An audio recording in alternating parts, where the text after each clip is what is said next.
जय गजानन मंडळी. आज आपण बघू त्या बाजरीच्या खारोड्या कशा करायच्या ते. तर आपण इथं आता बाजरी रात्रभर भिजत धुवून घेतली आहे आणि आता ही कापडात बांधून घेऊया. कपड्यात बांधल्यानंतर मग तिला 5-6 तास किंवा रात्रभर सोडले तरी चालते. तुम्ही अशी बांधून घेऊया म्हणजे मग त्याचं ते हे असते साल ते मुरते आणि आपली खारोडी मऊ येते. तर हे आता आपण कॉटनच्या कपड्यामध्ये बांधून घेऊया बाजरी. तर त्याच्यासाठी बाजरी अशी स्वच्छ पाण्यामध्ये धुवून घ्यायची आणि 5-10 मिनिट पाण्यामध्ये राहू द्यायची.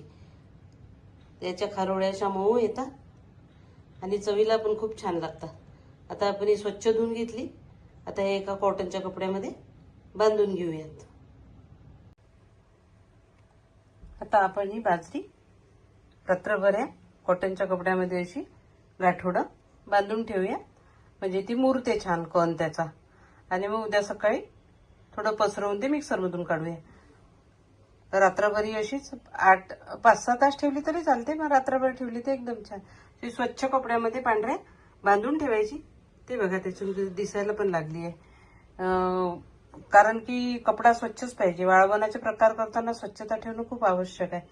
म्हणजे कारण आपण वर्षभर ठेवतो ना ते वाळवणाचे प्रकार, त्यामुळे स्वच्छता ठेवायलाच पाहिजे. स्वच्छ कपड्यामध्ये अशी बांधून ठेवायची आणि मग त्याच्यावर एक झाकण ठेवूयात किंवा असं काहीतरी वजनदार वस्तू ठेवूयात जेणेकरून ते आपली हे होईल. रात्रभर असं राहू द्यायचं रात्रभर आणि उद्या सकाळी बारीक करूया. आता अशी कोरडी झाली ती. रात्रभर ठेवली आपली कपड्यामध्ये. तर आता ही मिक्सरला फिरून घेऊया. मिक्सरला थोडं खूप बारीक नाही करायची. आपला रवा जसा असतो म्हणजे कुरकुरीत येतात खारोड्या. आता ही मिक्सरला फिरून घेऊया.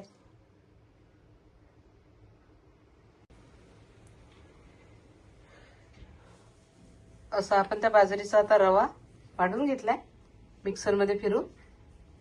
खलबत्त्यात कुठून त्याचा कोंडा काढून घेतला आधी तरी चालते, पण मी डायरेक्टच अशी मिक्सरला फिरवली आणि बारीक करून घेतलाय याप्रमाणे. खूप बारीक पण नाही करायची.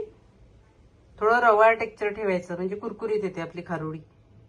असा रवा पाडून घ्यायचा बाजरीचा आणि आता हे आपण शिजवून घेऊयात.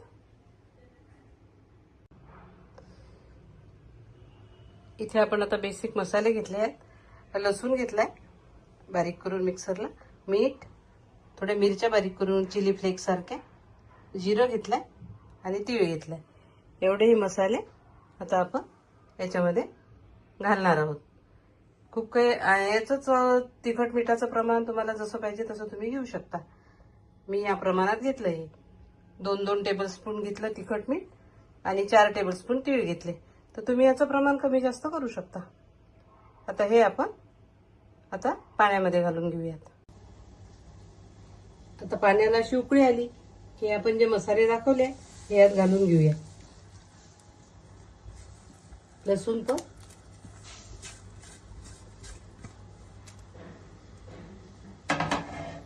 ही मिरची कशी फिक्की आहे, चवीला दिसते आणि एका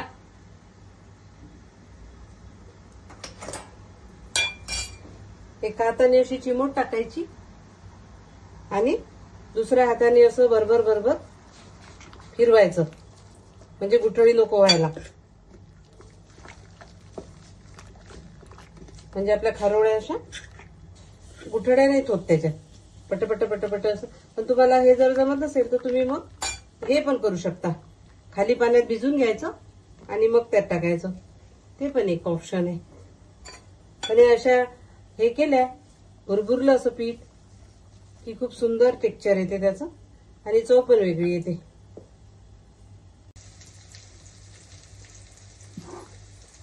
फायनली शिजलंय आता आपलं. हे एकदम घट्ट झालं म्हणजे याची अशी खारोडी आपल्याला टाकता येईल.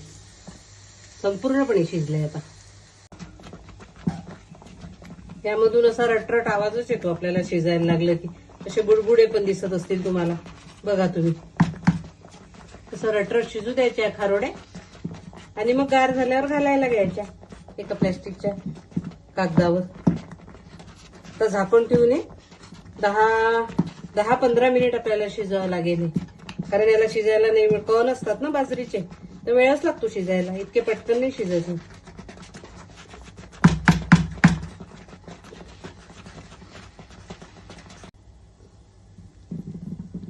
बघू शकता तुम्ही, असं हे हटून घ्यायचं, पटापट हटायचं पण हे, कारण गुठळ्या नको व्हायला, त्यामुळे आपल्याला हे फास्ट मध्ये करावं लागते.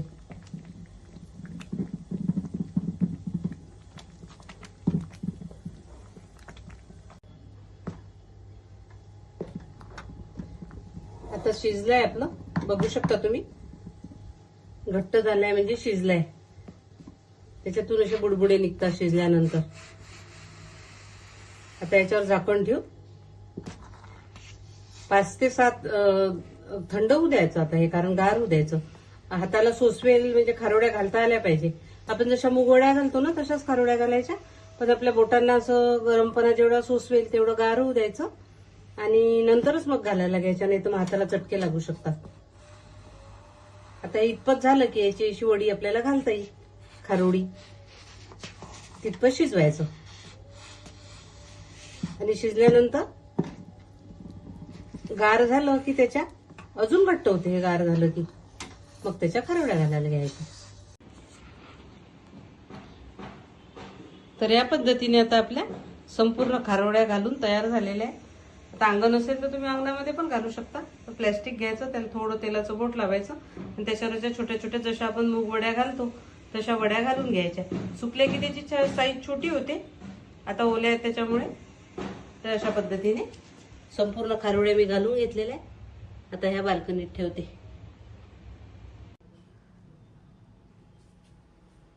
तर या पद्धतीने आपल्या खारोड्या इथं तयार झालेल्या आहे. तर खायच्या कशा, तर तुम्ही त्या शेंगदाण्यासोबत, कांद्यासोबत, कैरीसोबत, कशासोबत पण खाऊ शकता. थोडे आवडत असतील तर तव्यावर तेल मीठ टाकून भाजून सुद्धा घेऊ शकता तुम्ही. या पद्धतीने आता आपल्या खारोड्या तयार झाल्या. तर आवडल्या तर लाईक करा, कमेंट करा, सबस्क्राईब करा. शेंगदाणे, कांदा, कैरी याच्यासोबत दुपारच्या हलक्या फुलक्या थोड्याशा भुकीसाठी हे एकदम उत्तम पर्याय आहे. तर नक्की करून बघा बाजरीच्या खारोड्या.